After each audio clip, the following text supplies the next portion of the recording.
Alors, durant ce nouveau numéro de Charnière Centrale, on va parler bien sûr du match des Montpellierins qui recevaient Rodez vendredi dernier, le 31 décembre, le 30, oh là là, le 31 octobre face à, enfin, qui reçoit, oh là là, oh, attends, Bonne année, 31 décembre, demain c'est la nouvelle année. Charnière Centrale, le podcast 100% MHSC. Salut à toutes et à tous et bienvenue dans un tout nouveau numéro de Charnière Centrale, le podcast 100% MHSC en partenariat avec MHSC On Air et BAF Media. J'espère que vous allez bien. Nous sommes ravis de vous retrouver aujourd'hui pour ce tout nouveau numéro de Charnière Centrale après une nouvelle victoire des Montpellierins. Ça fait plaisir 2-0 face à Rodez. On va en parler d'ici quelques minutes, mais d'abord, comme à son habitude, petite présentation de mes chroniqueurs, mes chers et tendres chroniqueurs. On va commencer avec Kevin qui est présent. Salut Kevin, comment ça va? Salut Fabien, salut à tous les auditeurs, ben, ça va, nickel. Alors, tranquille, après comme une équipe qui est quatrième et qui a gagné encore une fois, quoi. Salut mes collègues aussi, j'espère qu'ils sont aussi chauds et motivés que nous, comme a été la butte paillade vendredi soir, mais voilà, tranquille, impeccable, hein. Lauriane est présente. Est-ce que Lauriane est chaude? Pardon, c'était bizarre, c'était un peu bizarre. Est-ce que, est-ce que Lauriane est chaude aujourd'hui pour ce podcast Bouillante, charnière centrale? bouillante. Salut à tout le monde, salut les copains. Écoute, très contente encore d'être parmi vous ce soir pour débriefer d'une victoire et voilà. Et on espère que ce sera ça tous les week-ends, débriefer des victoires. On se le souhaite. Et Yannick est également de la partie. Salut Yaya, comment tu vas? Salut Fabien, salut Kevin, salut Lauriane. Écoute, ravi, hein, une nouvelle semaine qui commence. On attend déjà le prochain match. Il y avait longtemps que j'avais pas cette envie déjà d'être au match d'après. Donc déjà, les résultats aident à ça. Donc, hâte de débriefer ça avec vous. Hâte de débriefer et hâte d'être au prochain match, comme tu l'as dit, face à Annecy. Alors, dans ce nouveau numéro de Charnière Centrale, on va débriefer le match des Montpellierins face à Rodez au stade de la Mosson. Victoire 2-0 de nos Payadins avec un but de TJ Savanier et un but d'Alexandre Mendy. Une victoire qui fait toujours du bien et qui confirme un peu nos bonnes prestations et nos prestations positives ces derniers temps. Une confirmation, un quatrième match sans défaite et ça c'est très positif pour le MHSC. Donc on va débriefer ça tout de suite avec Kevin, Lauriane et Yannick. Ensuite, on terminera l'émission par l'avant-match, bien sûr, de la rencontre des Montpellierins qui se joue vendredi demain face à Annecy. Voilà, un match très important aussi pour les Montpellierins pour prendre encore plus de l'air au classement.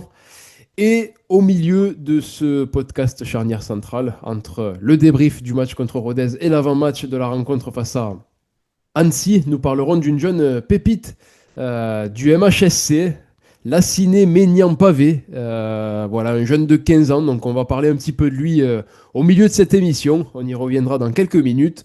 Mais d'abord, avant de parler de tout ça, on va commencer par le rituel de ce podcast Charnière Centrale. Chantons le match. C'est parti, jingle. Charnière Centrale, le podcast qui commente mieux que ton oncle bourré. Alors, chantons le match, les auditeurs et vous, les viewers aussi sur les réseaux sociaux et sur YouTube. Vous savez comment ça fonctionne, vous savez comment ça marche. Chacun d'entre nous va chanter une petite chanson en rapport avec le dernier match des Montpellierens, donc en rapport avec la victoire 2-0 des Payadins face à Rodez. On va commencer aujourd'hui avec Yannick. Et ça y est, il a la pression. Et ce qu'on va faire par rapport à d'habitude, c'est qu'on va vraiment tous enchaîner la chanson. Dès qu'il y en a un qui finit, l'autre poursuit. Donc on va faire Yannick, Kevin, moi et Lauriane. On terminera par Lauriane aujourd'hui.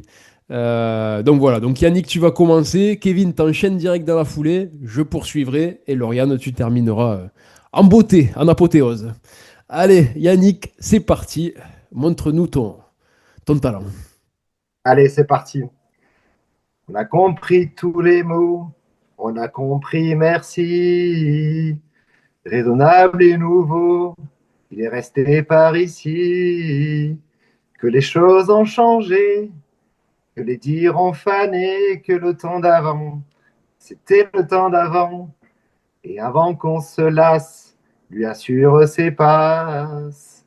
Il faut que l'on sache, il ira chercher nos cœurs.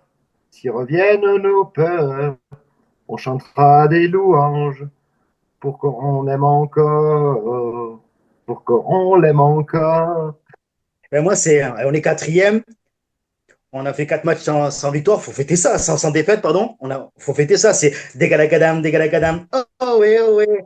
On a gagné encore une fois. Oh ouais, oh ouais. On est quatrième. Oh ouais, oh ouais. TJ, il a marqué. Même Mendy, il a marqué. Il aurait manqué un petit but d'Orakpo. Oh ouais, oh ouais, oh ouais. On a gagné. Oh ouais, oh ouais.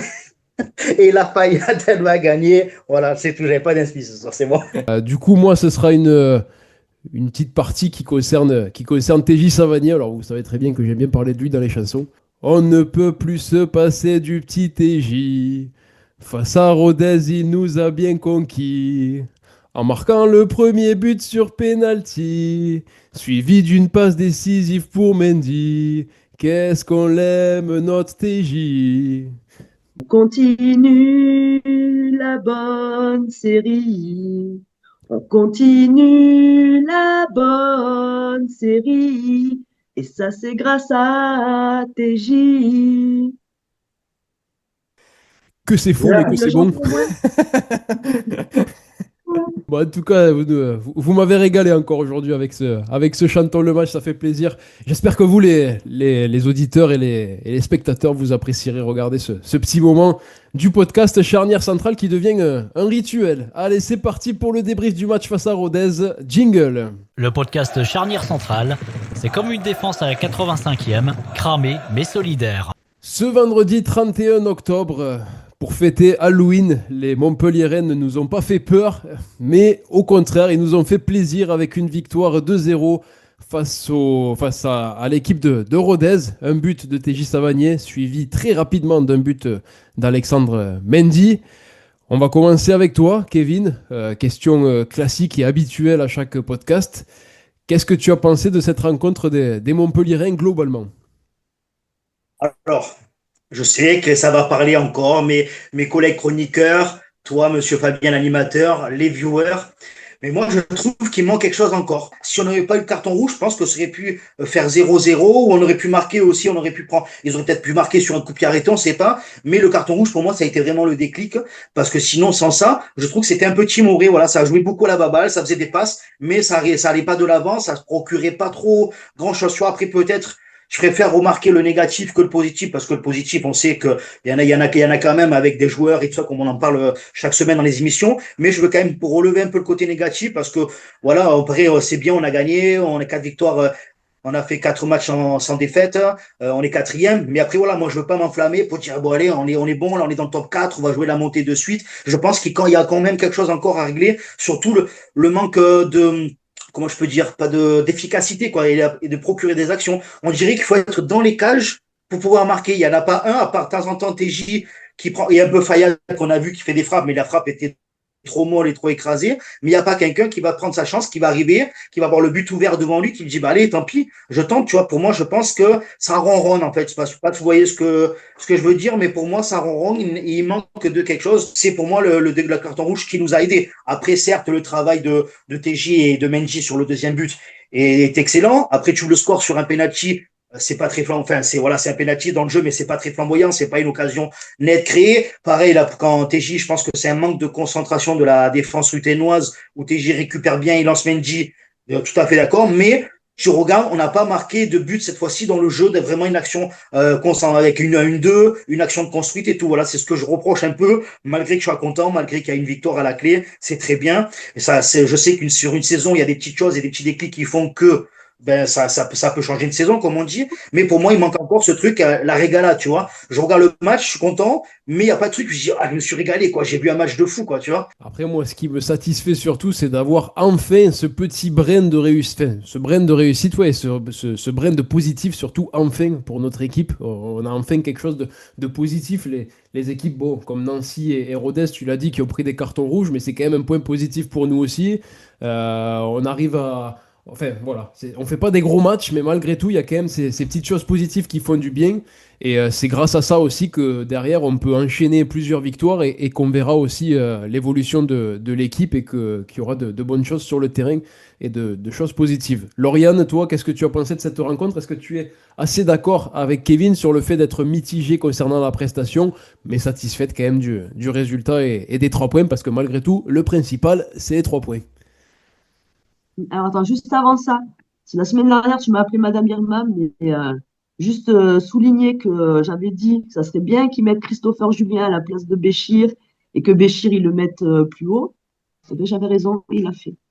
C'est vrai. Et moi, j'avais annoncé buteur, Stégy Savanier, ouverture du score sur penalty. Non, ben, ouais, je suis un peu d'accord avec Kevin. Après, moi, le match, la première mi-temps, ça m'a fait penser à Clermont, où tu domines clairement dans le jeu. Bon, t'as quelques occasions et tout, et il n'y a rien qui rentre, quoi. Mais oui, après, comme il dit, bien sûr, après, on en parle depuis le début de la saison, il te manque de la vitesse devant et un tueur, quoi, tout simplement, pour pouvoir mettre des buts à foison contre des équipes comme ça, qui sont un peu plus faibles que toi, entre guillemets. Parce que quand tu regardes les stats, on a quand même 70% de possession de balles, c'est énorme. Avec 511 passes réussies, je crois, contre 152, ce qui est énorme aussi quand même.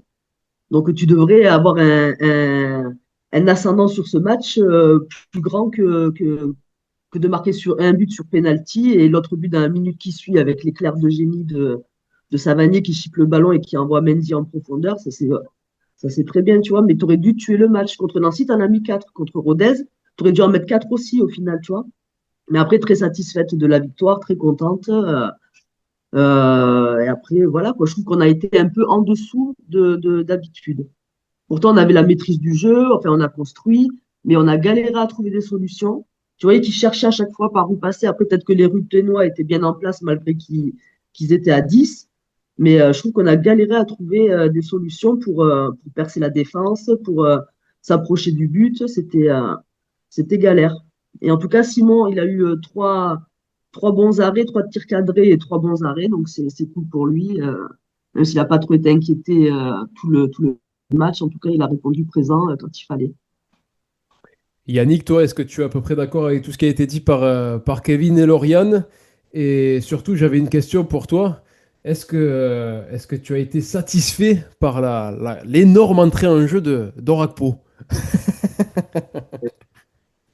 Ça allait être dans mon argumentaire, de toute façon. Je me suis ennuyé dans ce match. Moi, je suis un peu d'accord avec tout le monde, hein, parce que le côté positif, je fais juste la parenthèse, c'est vraiment la série de 4 matchs sans défaite et 10 points sur 12. Ça, je pense que ça nous servira dans le futur et c'est ce que va retenir le groupe. Par contre, c'est sûr que le match, on s'est clairement ennuyé. Ça s'est joué en 2 minutes et basta, quoi. Parce que moi, il a fallu que je revoie le résumé pour me dire qu'est-ce qui s'est passé, parce que j'ai rien vu. Et contrairement contre Nancy, effectivement, pour moi, qui est carton rouge ou pas, et j'ai vu aucun changement avant et après. Pour moi, ça a été le même match. On était bien en place, Rodez était bien en place, mais les équipes se neutralisaient sans prise de risque, comme si on se disait, ben, à un moment donné, on va marquer, mais sans faire l'effort pour passer le coup d'accélérateur. Après, pour moi, mais c'est que moi, même si Bessier a fait un beau match, je trouve qu'il ralentit vachement le jeu quand il est posté en sentinelle.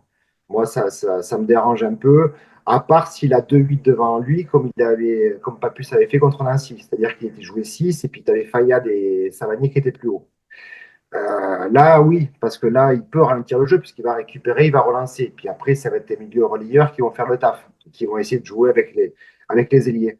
Mais pareil, tu as Païs qui a été un peu plus effacé, à part le centre qui fait en début de première mi-temps, qui est sur la tête de la porte, qui était dangereux. Voilà, je me suis quand même ennuyé. Par contre, bon, Mboukou a encore été présent et Divas, c'est lui qui arrive à avoir le penalty, mais que Rodez, il est bête ce penalty parce que jamais on doit prendre enfin, on doit avoir un penalty sur une action aussi peu dangereuse, on va dire. Par contre, ce qui est la chanson de tout à l'heure, ce qui reflétait quand même mon côté vraiment positif, c'est que Savanier lui aussi a enchaîné le 4e match en tant que titulaire. Et lui, ça a été la vraie satisfaction parce que il a vraiment impulsé au moment qu'il fallait. Le penalty, c'est un penalty, bon, il faut quand même le mettre, hein, c'est toujours pareil, hein, il a changé de côté pour une fois. Et ce que j'ai vraiment apprécié, c'est la concentration sur le but. Ça, c'est quand même de la rigueur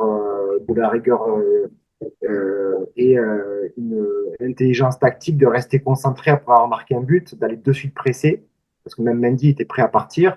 Il récupère la balle, il a fait à Mendy, mais Mendy pareil, il est resté concentré parce que c'est une passe D, mais c'est pas vraiment une passe D. Hein. C'est Mendy quand même se décale, il croise sa frappe.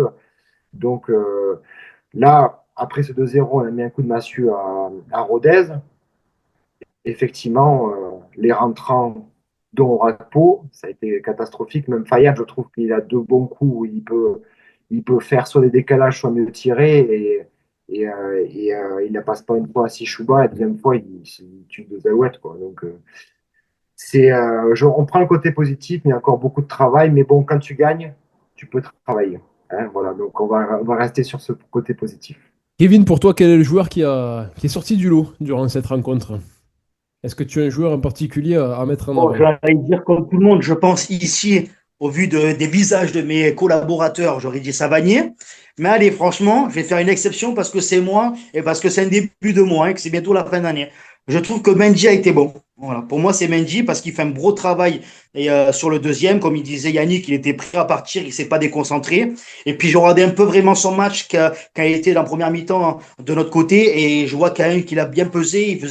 Ses défenseurs, ils avaient du mal à le défendre et tout ça. Donc, je trouve que voilà, ça sera lui l'homme du match pour moi. Même si pour moi, Savanier, voilà, avec ce qu'il a fait et tout ça. Mais j'ai envie de dire Mendy parce que je l'ai beaucoup critiqué et j'ai envie de lui rendre cet hommage et cet honneur, entre guillemets, quoi. Voilà, pour une Je, fois. je suis assez d'accord avec toi si on veut parler aussi de quelqu'un d'autre que TJ, parce que malgré tout, je pense que sur les derniers matchs, on peut toujours mettre TJ dans le top. Donc c'est vrai que Mendy, sur ce match-là, ça a quand même été positif. Florian, toi, est-ce que tu es un joueur qui est sorti du lot? Maintenant, moi, je vais rester sur TJ, parce Hmm. que même Mendy, oui, je le critique beaucoup. Après, ben, j'ai du mal avec Mendy dans tous les cas. Bon, bref, ça reste TJ, parce que je trouve que même si s'il a marqué sur penalty, ben, déjà au moins il a marqué, c'est très bien. Et après, le fait comme il disait Yannick, enfin, je veux dire, il a vu l'occasion de prendre le ballon, il y est allé, il a vu Mendy, pouf, il a envoyé. Ben, déjà, ça, comme il dit, c'est de la concentration. Voilà. Et donc, c'est super pour TJ. Et moi, je le mets en homme du match 100 fois. Et toi, Yannick, au contraire, est-ce qu'il y a un joueur qui t'a, sans parler des entrées en jeu, parce que sinon je sais très bien qui c'est que tu vas dire, mais est-ce qu'il y a un joueur qui t'a déçu sur la feuille de match des titulaires? Ça a été assez neutre, donc il n'y a pas vraiment de joueurs qui ont bien joué ou mal joué à part eux.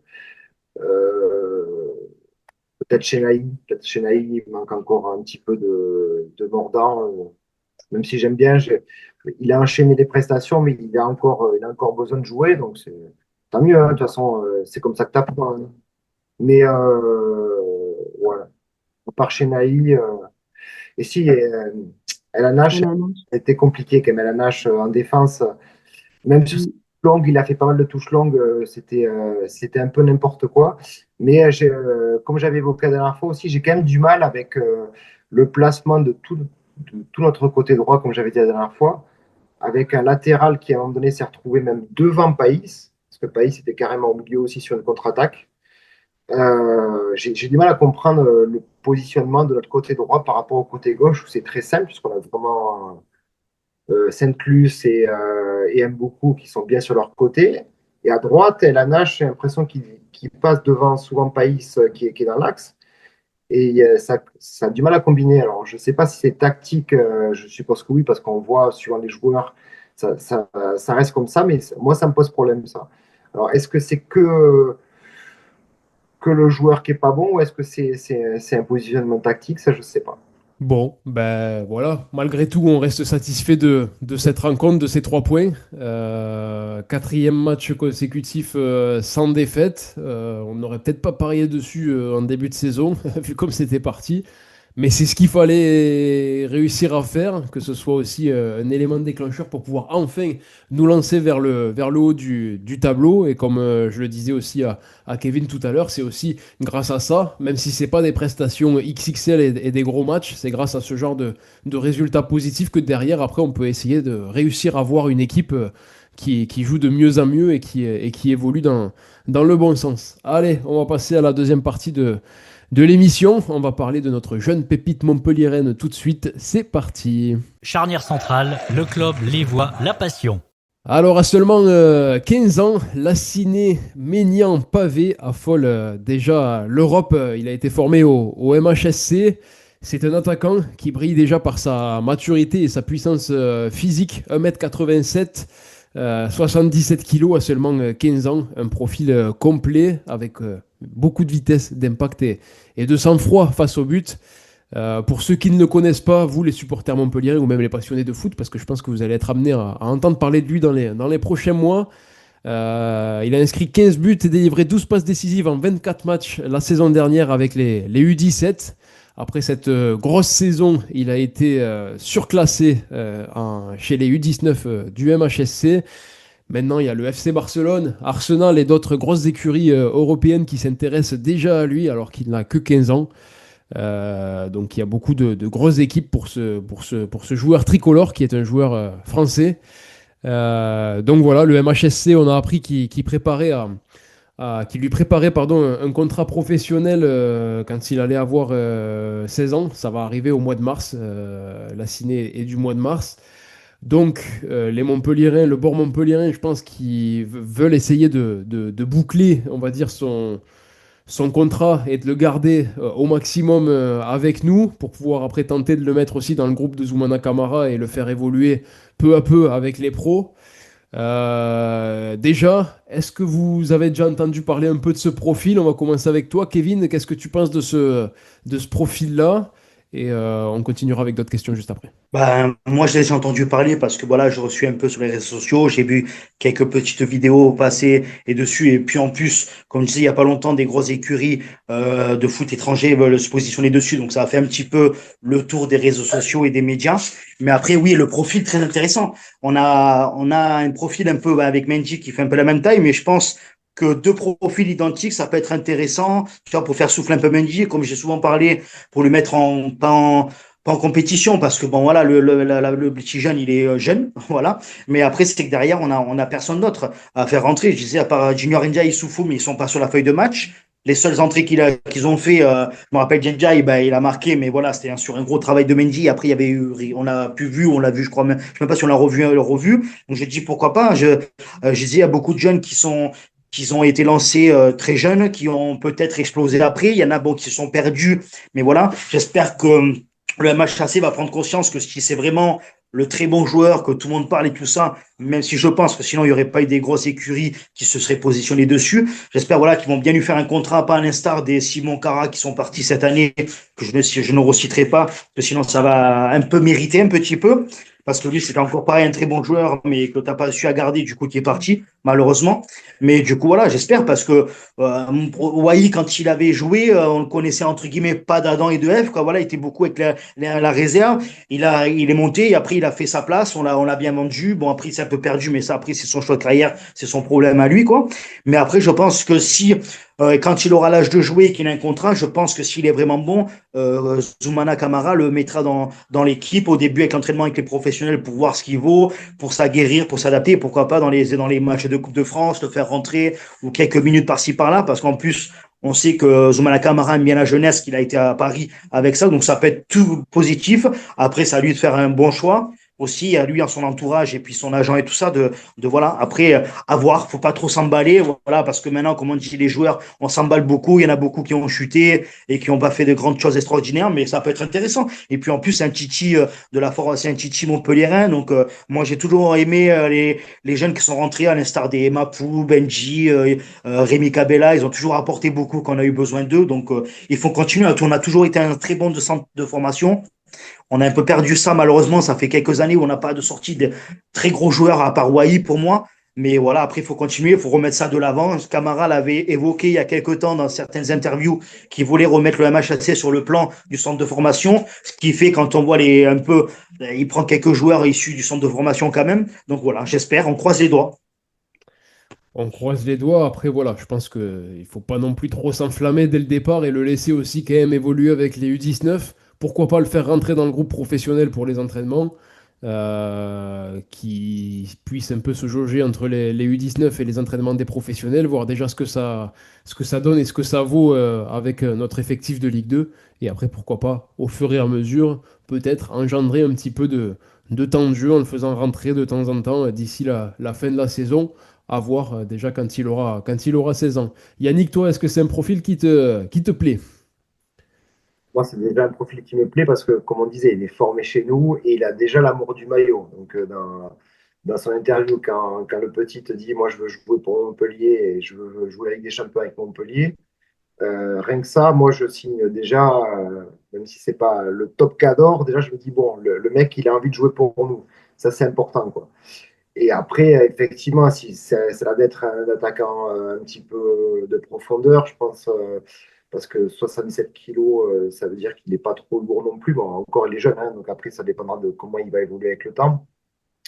Mais effectivement, si on peut le faire signer et le faire jouer, c'est bien. Ce qu'il ne faut pas faire juste, c'est le mettre sur une feuille de match, c'est pas le faire jouer, quoi. Ce qu'on avait fait l'année dernière avec Chenaï, même si c'est pas du tout comparable, ça sert à rien de prendre un jeune si tu ne le fais pas jouer dans les matchs, quoi. Voilà. Tu peux ne pas le faire jouer une fois ou deux, mais pas c'est systématique comme Chenaï l'année dernière, ça sert à rien. Par contre, effectivement, le faire s'entraîner une fois par semaine avec les pros, je pense même que peut-être ça va se faire, ou ça c'est peut-être déjà fait sans qu'on le sache, parce qu'on ne sait pas tout non plus. Surtout quand il y a des entraînements à huis clos, je pense que ça lui fera du bien.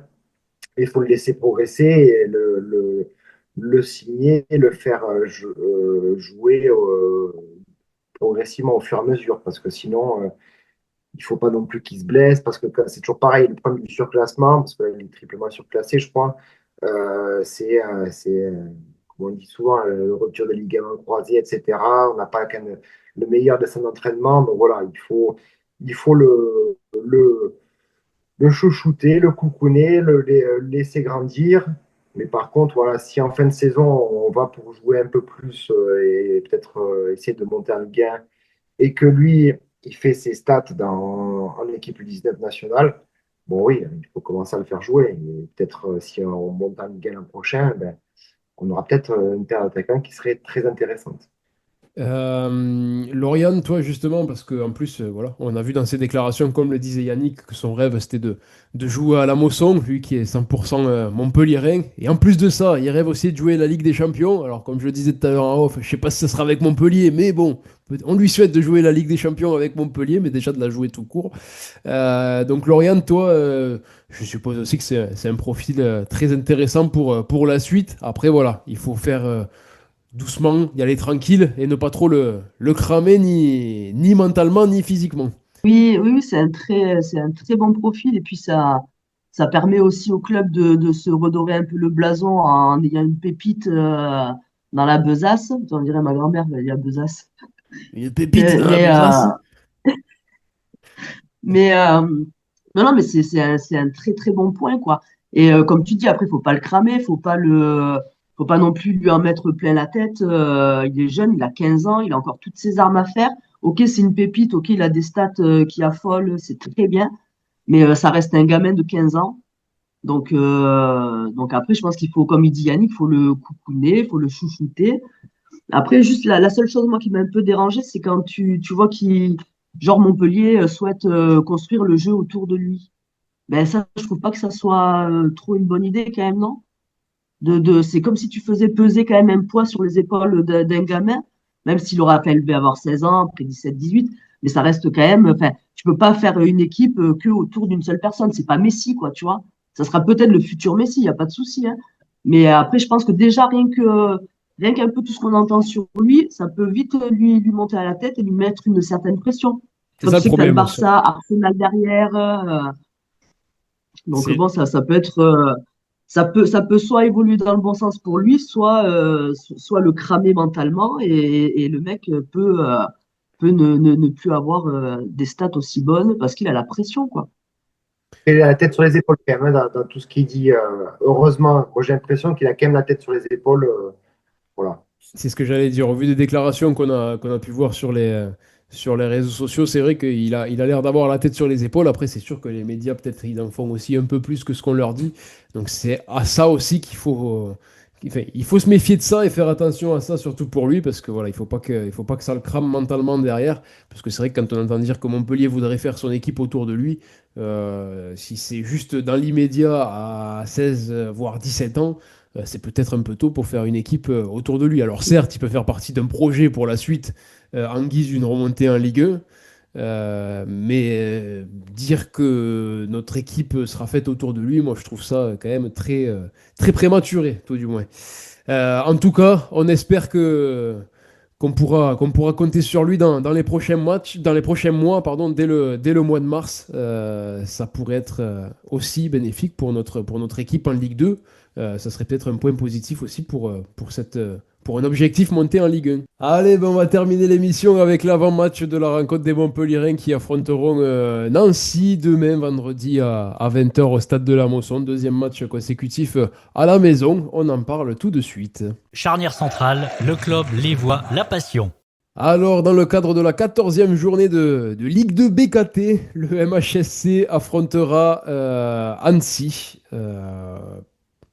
Un match important au classement pour pouvoir prendre encore plus d'air, notamment sur Annecy et sur les équipes un peu du ventre mou, et pour nous, pour rester dans le top 4, voire top 3 de Ligue 2. Kevin, ben, on va poursuivre avec toi. Comment tu vois cette rencontre? Est-ce que tu penses que ça peut être un match un peu casse-gueule après ces 4 matchs consécutifs sans défaite? Ou justement, est-ce que tu penses que ça va être un match complet et intéressant et surtout positif avec une victoire au bout? Comme disait Lauriane dans la prochaine émission, je le sens bien. Très très bien. Non, mais après, je pense que comme tous les matchs de la saison, que tu peux jouer le dernier, le premier, n'importe quoi, ça va être des matchs compliqués. Comme je le dis à chaque fois, je le répète, c'est la Ligue 2. Toutes les équipes veulent gagner, veulent faire des résultats. On sait que, voilà, entre guillemets, je dis bien entre guillemets, les loups, 3, Saint-Etienne et Reims sont peut-être les favoris pour la montée. Donc tout le monde se dit, allez, si on arrive à prendre un point à Montpellier, c'est très bien. Tu vois ce que, donc du coup, voilà. Mais moi, je pense que après, ça va pas être un match complet comme d'habitude. Ça va être un match fermé, très dur. Je pense on va gagner 1-0, tu vois. Je vois bien un petit 0, but de Mendy. Je me refais une folie aujourd'hui. But de Mendy, mais un match bloqué.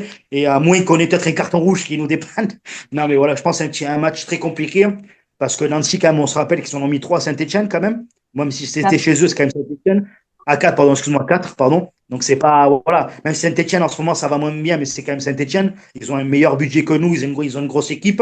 Donc, du coup, je pense à un petit 1-0, ça ira très bien et qu'on continue sur la lancée de 5 matchs sans défaite, quoi. Lauriane, toi, comment tu vois cette rencontre? Non, ben, écoute, moi, contrairement à Kevin, je vois une rencontre assez ouverte. Je pense que. Pardon, à Non, mais chaque je fois que tu pense. vas dire ça, maintenant, ça va me... Non, non, mais je pense que Annecy, ils viennent pour prendre des points, donc je pense pas qu'ils vont se cacher. Donc je pense que ça sera ouvert. Et oui, il faut faire attention parce que ils sont quoi? Ils sont 10e, 16 points. Donc faut pas leur laisser prendre l'avantage sur nous. Faut pas être endormi comme on a été endormi un peu contre Rodez, Clermont. Je pense qu'il va falloir être agressif, conquérant, et je pense que tu peux les prendre, tu peux gagner le match. Tu peux gagner le match. Que je te donne mon prono? Ah bah oui, quand même, Lauriane. On attend que ça maintenant. Ben, moi, je dis 2-0. Je dis un but de Fayad et un but de Païs. Allez, ok. Avant de laisser la parole à Yannick, moi je vois un match quand même peut-être assez ouvert. Ça pourrait jouer des deux côtés. Nous, défensivement, peut-être ça risque d'être un peu compliqué, donc pas forcément un clean sheet pour ce match-là.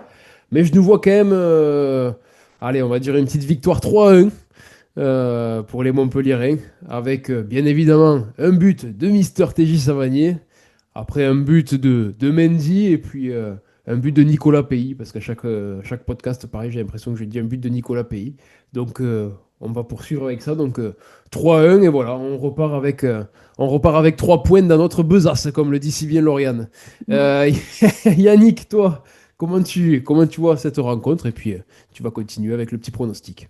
Bon, moi, un peu pareil que tout le monde, hein. De toute façon, toutes les équipes elles sont resserrées. Ça sent le match piège, mais Mais j'ai l'impression qu'effectivement, la confiance accumulée sur les derniers matchs vont faire en sorte que on risque de l'aborder dans le bon sens. J'espère même peut-être que Camara fasse peut-être légèrement tourner. Peut-être pour ce match, je sortirais peut-être PI, même si je trouve qu'il avait fait des bons matchs, mais juste pour le faire souffler, peut-être lancer Sishuba juste pour ce match, pour voir comment ça peut faire contre une équipe comme ça. Et moi, je pense que c'est un match qu'on peut gagner pour une fois un peu plus largement. J'hésitais à le 3-1 comme toi. J'allais partir sur le 3-1, mais comme tu as dit 3-1, je vais partir sur un 3-0. Sur un 3-0 parce que ça peut être vraiment le tournant de la saison. Parce qu'après, c'est la trêve, je crois. Ah non, il y a la Coupe Et de non, France. après, il y a la Coupe de France, oui. Oui, mais bon, on fait une parenthèse championnat, on va Oui, dire. c'est vrai. Une parenthèse championnat. Et là, dans tous les cas, le gagner, il faut le gagner à tout prix. Et on ne regarde pas trop le classement, on s'en fout, parce que tant que tu gagnes, tu ne peux pas baisser au classement, ça c'est déjà bien, sans regarder, comme disait Camara, forcément au-dessus. Parce que pour moi, pour l'instant, il n'y a que 3 qui est vraiment intouchable actuellement, mais après, toutes les autres équipes, on n'a rien Alors, en à bien. leur enlever. On commence à voir un groupe, on commence à sourire, on voit sur les célébrations de but, ça commence à être sympa. Donc, moi, je vois la célébration de but, je vois cette équipe aller de l'avant et j'espère qu'on gagnera donc 3-0. Avec les buteurs, je n'ai pas dit les buteurs, je vois encore Mendy marqué, je vois encore Savani marqué et je vois Mboukou marqué. Donc, vraiment, nos trois attaquants qui sont en forme, quoi. Ce serait Et pas de quasiment. but d'Oracle. Hein? Non, Pas de but d'Oracle. non, j'ai pas dit. Question, je demande comme ça, on ne sait jamais. Par Il contre, a pas encore. le jour où Orakpo va marquer, Ça arrive quand même, hein. Ça arrive quand même. Mais Pas marqué contre Agde, ne vous inquiétez pas. sous les petites, les petites équipes, enfin, des attaquants qui ne marquent pas, ils marquent des fois un but. Mais Orakpo, la seule bonne nouvelle qu'on a, c'est que c'est un prêt. allez, ben, on espère en tout cas avoir un résultat positif, comme on l'a dit, pour confirmer tout ça, avant de se déplacer à Agde pour l'énorme derby aussi. Après le gros derby contre Rodez, ce sera le gros derby contre Agde, avant de reprendre le championnat la semaine d'après à Reims. D'ailleurs, on vous réserve une petite surprise avec Charnière Centrale pour ce déplacement à Reims. Vous verrez ça le jour J. Et juste pour information, parce que ça vient de m'arriver dans mes oreillettes, alors je ne sais pas si ça va tomber le samedi ou dimanche, mais au cas où, si ça tombe le samedi, l'Atlas Palayade va recevoir Bourg-en-Bresse aussi en match en Coupe de France. Comme ça, je joue à Montpellier. Je dis pourquoi pas ceux qui sont disponibles, allez les voir, les soutenir. C'est quand même le club de Montpellier. Bourg-en-Bresse, c'est une ancienne équipe de Ligue 2 et tout. Donc j'ai dit ça peut être sympa si ça tombe pas en même temps que le match de Montpellier. Voilà, c'est une petite parenthèse parce que on parle beaucoup de Montpellier. Voilà, il y a quand même des équipes en lice encore en Coupe de France comme l'Atlas Payade et Mogio. La dernière fois, j'ai regardé le match de Castries qui avait gagné une R1 et qu'après ils ont perdu. Une R1 parce qu'ils sont en Div 3 et qu'après ils ont perdu malheureusement. Mais je me dis, voilà, s'il y a des gens qui nous écoutent, qui aiment le foot, qui aiment Montpellier et ses clubs, ces petits clubs et qui aiment les exploits les plus de France, pourquoi pas aller voir la classe Payage aussi si ça tombe pas en même temps que Montpellier, quoi. Alors, si ce que je viens de voir n'est pas faux, le match aura lieu le 15, donc samedi, donc c'est pas en même temps que Montpellier, à 14h. Donc voilà, donc n'hésitez pas à aller voir le match À des. côté du stade de la Mosson. Je sais pas du tout, il y a pas marqué, surtout que je viens de voir 14h et je vois un autre truc avec marqué 18h. Donc autant te dire, mes sources ne sont pas fiables. Donc, 14h, 18h. donc en gros, si vous voulez vraiment savoir quand est-ce que ça se joue, allez voir sur Internet, C'est Daniel Deriolo. vous serez plus servi que par moi-même. Bon, ben, les amis, merci beaucoup d'avoir encore participé à ce podcast Charnière Centrale. Kevin, merci à toi de ta participation. Merci à toi, Fabien. Merci à Lauriane. Merci à Annie, comme d'habitude. Au top, hein. Voilà. Et surtout, merci aux auditeurs, comme on dit chaque fois. N'oubliez pas de vous abonner sur les différents réseaux sociaux de VAF Media et de MH Sonner, sur YouTube, sur Spotify, sur Facebook. Venez voir TikTok aussi. Venez voir Cruchot34. Je poste des trucs sur TikTok, donc n'hésitez pas, ma communauté, à venir faire de la pub et nous donner de la force aussi. Et après, bien sûr, n'hésitez pas à marquer des commentaires et on vous répondra avec plaisir, que ce soit bon, moins bon. Ça, tout est fait pour nous faire avancer, faire des émissions de meilleure qualité grâce à nos chroniqueurs et à notre cher Fabien, notre présentateur. Voilà. Je t'ai devancé, j'avais envie, ça me faisait plaisir aujourd'hui. Voilà. Merci, Kevin. Ben, merci à toi, ça fait plaisir. Ça m'a économisé ma petite voix. Lauriane, merci à toi d'avoir participé à ce nouveau numéro de Charnière Centrale. Ouais, ben, merci à vous trois, les gars. Toujours un plaisir. Allez, la paillade! Ah, tu l'as pas oublié aujourd'hui. Et Non. Yannick, merci beaucoup à toi d'avoir participé à ce podcast Charnière Centrale. Merci Fabien, merci Kevin, merci Lauriane. Et allez Montpellier, 3-0, hein, dit. 3-0, 3-1, 3-1 pour moi, 3-1.